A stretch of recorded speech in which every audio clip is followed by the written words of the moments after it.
In 2020, the Philippine government and its people was jolted by the coronavirus disease or COVID-19 pandemic. This crisis further tested how swift and reliable is the government in being able to deliver its basic services, especially on how the local government function. It is also called decentralization.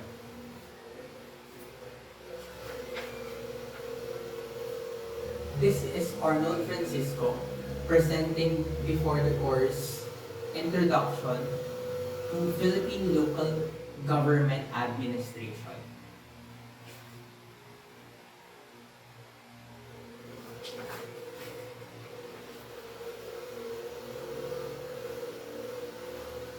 The Local Government Code of 1991 made it easier for local governments to meet the needs of its constituents. It was created to further smoothen the deliverance of basic services, and this was through the transfer of power and of control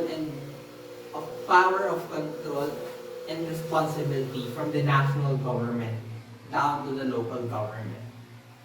To further comprehend what's the purpose of the Local Government Code, let us examine Section 17, or Basic Services and Facilities. It is stated that, quote, local government are entrusted to exhaust the functions and responsibilities of national agencies and offices devolved to them. End quote. Consequently, the powers devolved to them should be exercised necessarily, appropriately, and efficient and effective in adjacent to the code. According to the Local Government Code of 1991 and to the article of Grandi et al. In 2003, there are 5 devolved basic services to the LGUs, which are what follows: agriculture extension, forest management, health services, barangay township roads, and social welfare.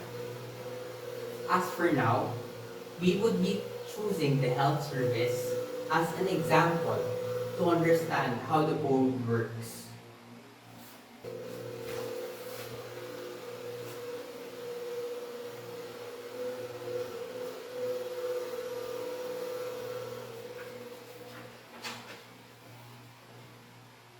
The Department of Health's mandate, according to Executive Order Number 102, Series of 1999, is that it is the soul of health services to being a provider of specific health services and technical assistance provider for health as a result of the devolution of basic services to local government units. The function of the department is to ensure all Filipinos that basic public health services are there to accommodate them. To be specific, it is indicated to their website that DOH has 3 vital leadership in health, enabler and capacity builder, and administrator of specific services. In Marikina, where I have lived for more than 10 years, health centers are accessible. Senior citizens are given free prescribed medicines such as medicinal tablets.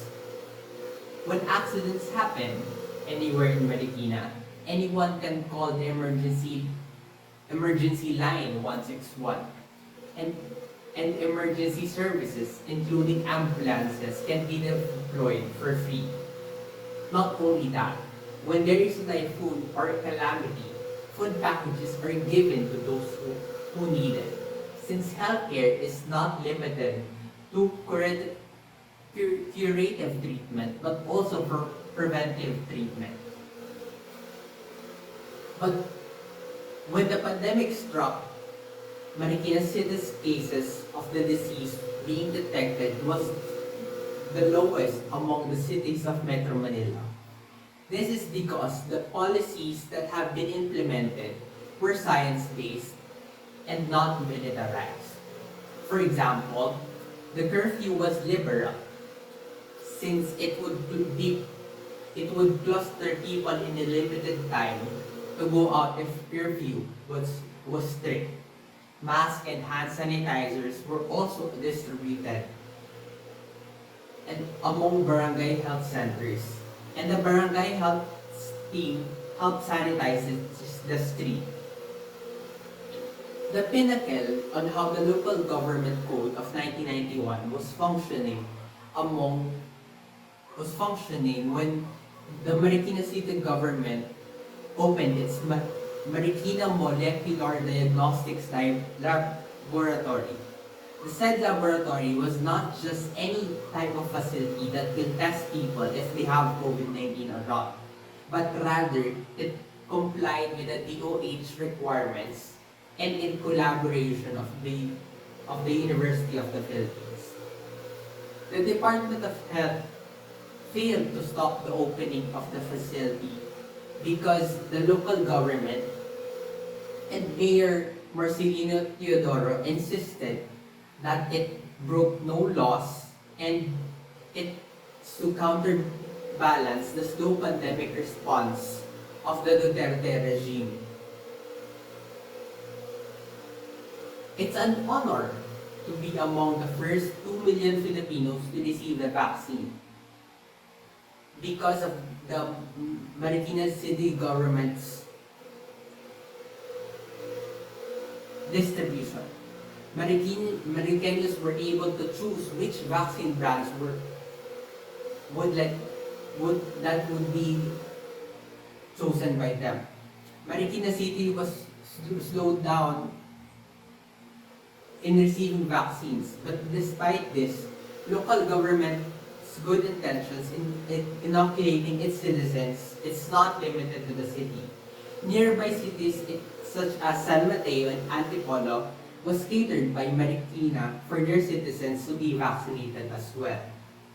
The main purpose why health services are devolved is because local government knows its constituents well rather than national government.